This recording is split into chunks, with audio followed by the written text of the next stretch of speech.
Hello, YouTube. It's me yet again. I forgot to record another video for you all, so this is what you're getting today. So, anyhow, I was watching one of my favorite Christmas movies. No, not Die Hard. I'm talking about Batman with I can always remember this Batman's name, the character who plays Batman, or the actor who plays Batman, whenever I'm not thinking about this movie. But someone with Jack Nicholson has the Joker.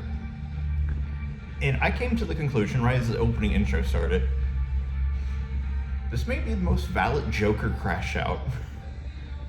Like, there are instances where Joker has a very valid crash out in, like, his past things, like, his wife dying and him trying to get money for the mob and everything else.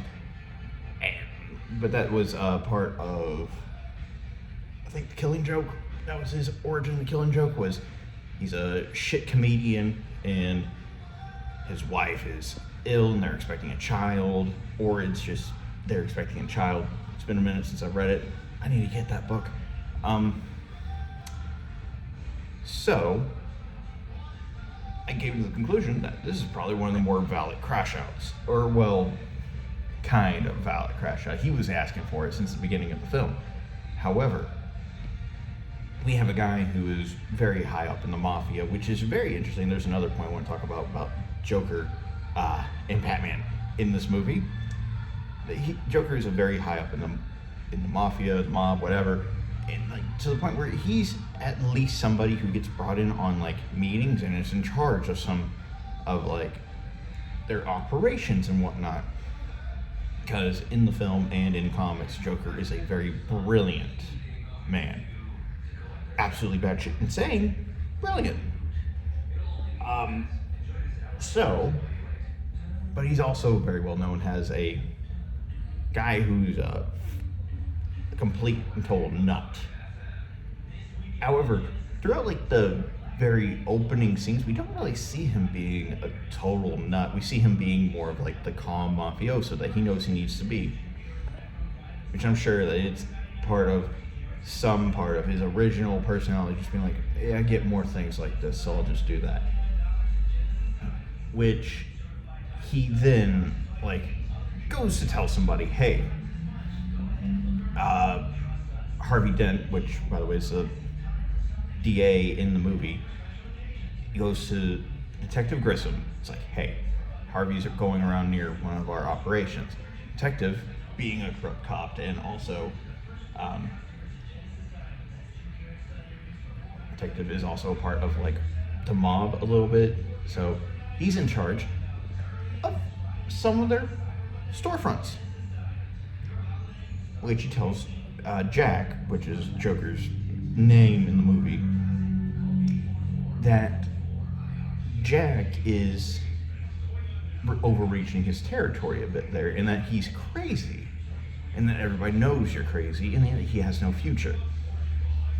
Which, I mean, other than the fact that he was trying to sleep with the boss's wife, or well, he was sleeping with the boss's wife, that's a valid reason for him to have no future in the mob whatsoever.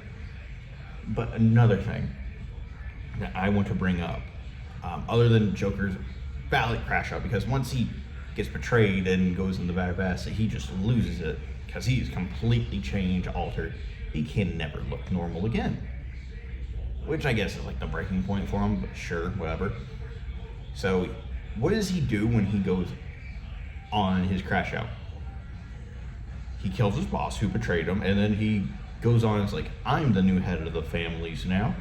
If you have a problem with it, well, oh well. Anyhow, your next point of him being a valid crash out,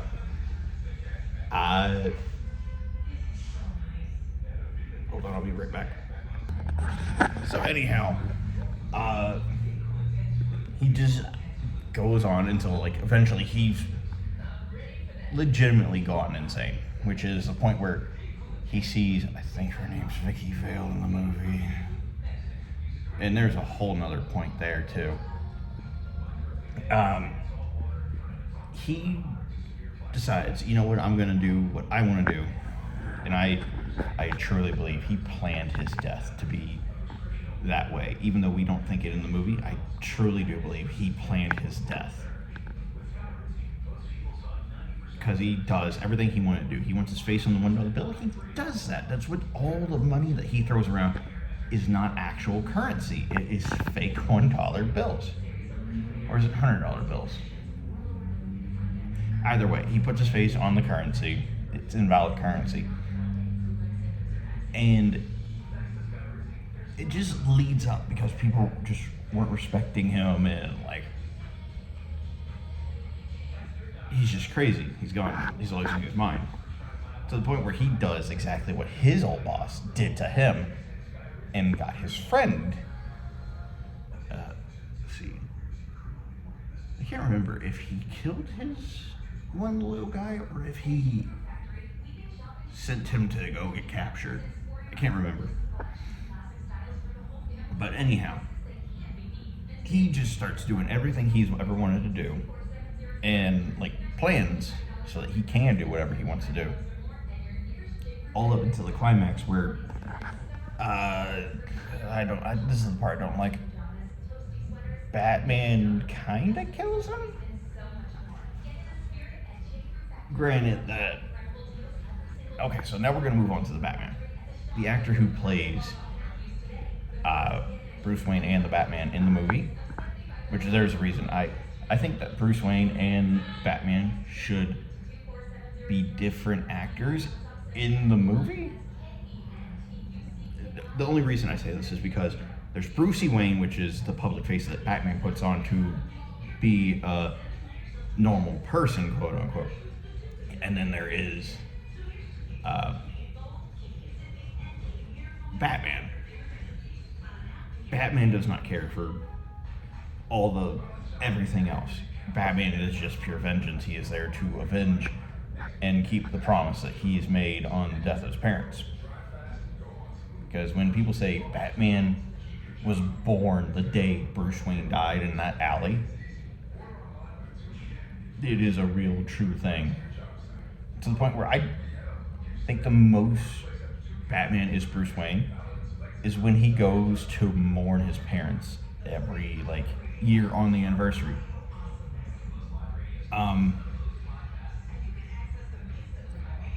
Then Batman in this movie is just ready to go with supervillains and everything. He already has the Bat Jet or the Bat Plane, just ready to go, full of a whole bunch of things. The Batmobile is totally kitted out, ready to do domestic terrorism because he blows up Ace Chemicals because he figured out that's where Joker's making all this stuff. Just get rid of it. I mean, yeah, that's crazy that he's just ready to do that. Because the whole point of Batman in the original comics is he is a detective. He is going to fight crime against the mob. He is going to take down the mob. But no, this Batman was just 100% ready to go. Just ready. And there is some credit to him that I think Batman's been doing this way longer than just his thing. I think he's been doing it since, they don't say it in the movie. I don't think so. But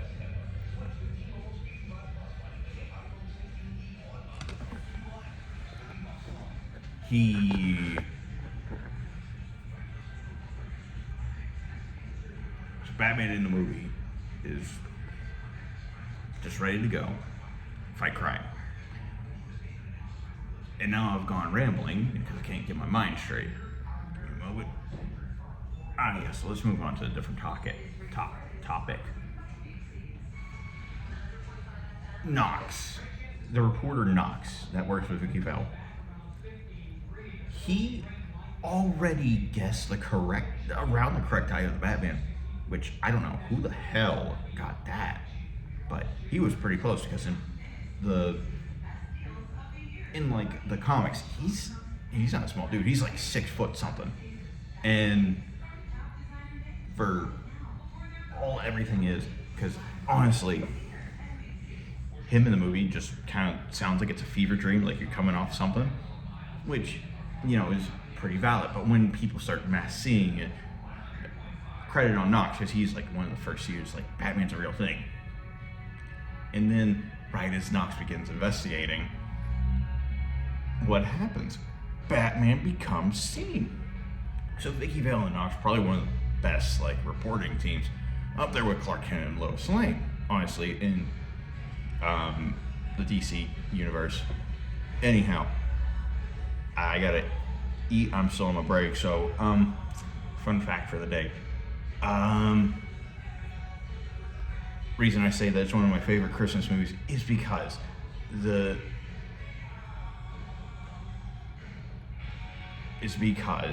damn it, I cannot focus. So what happens is get my thumb out of the shot. It is around Christmas time when all this goes down. Or wait, oh shit, no, it's a Thanksgiving movie. Either way, it's a holiday movie. I'm gonna say it's a holiday movie like Die Hard's a holiday movie.